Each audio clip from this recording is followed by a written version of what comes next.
Gedwu, $10. Explain the difference between Ex-Cathedra and Universal Magisterium.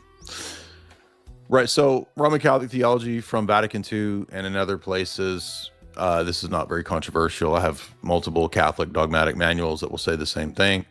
There's basically three types of teaching in the Catholic Church. There's extraordinary magisterium, universal ordinary magisterium, and ordinary teaching. So the first two would be things like ecumenical the first one, the extraordinary magisterium, will be things that are infallible, binding, not questionable, and are either ex cathedra or ecumenical councils, right? So that's that first criteria of extraordinary magisterium, and that means that they're just typically not the norm, right? An ex cathedra statement is rare. An ecumenical council is rare. So they're extraordinary, but they're magisterium. Universal ordinary magisterium is also infallible, binding, cannot be questioned, and in their definition it is, quote, anything that the church has always taught at all times and in all places on faith and morals. So you see that it's very broad, right? Ex cathedra statements, they're not broad. We know that there's a handful of those. Ecumenical councils, they're a little more specific in terms of counting them, but Roman Catholics are actually inconsistent about how they name them and list them. But regardless, that's the top category, right? Councils and ex cathedra is the first one. Universal ordinary teaching is very broad, and this is one of the problems in the system. And even the Roman Catholic dogmatic manual that I have over there, one of them says, this is actually kind of a challenge because we don't know what fits in this broad category of universal ordinary magisterium, because how do you define what the church has always taught at all times in every place? I mean, it's a very broad category.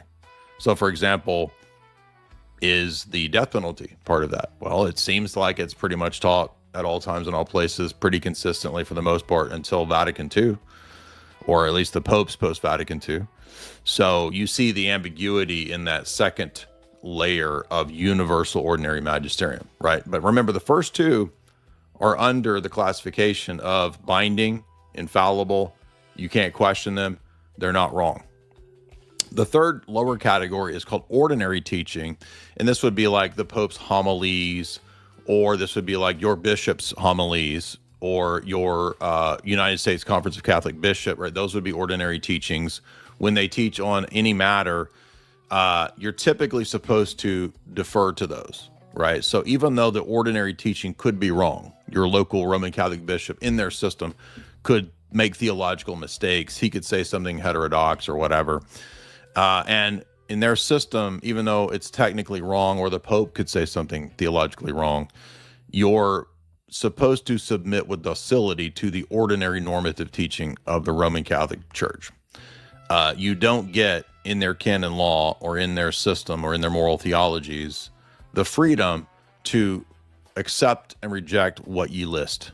And this is the number one mistake and error and even lie that 95% of the pop Roman Catholic apologists promote, the idea that you have a position within Rome that allows you to pick and choose what you want and what you accept, mainly from Rome, right? We'll set aside the issue of the United States Conference of Catholic Bishops or your local Roman Catholic bishop, because literally no Roman Catholics care what their local bishop says. Like none of them. None of them care.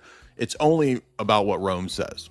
So let's say, for the sake of argument, can a Roman Catholic, if Francis says the gospel is contrary to the death penalty, and that's his normative teaching for, as far as I can tell, almost all of his papacy, do you have the right as a Roman Catholic to reject that because you think Francis is wrong? The answer is no.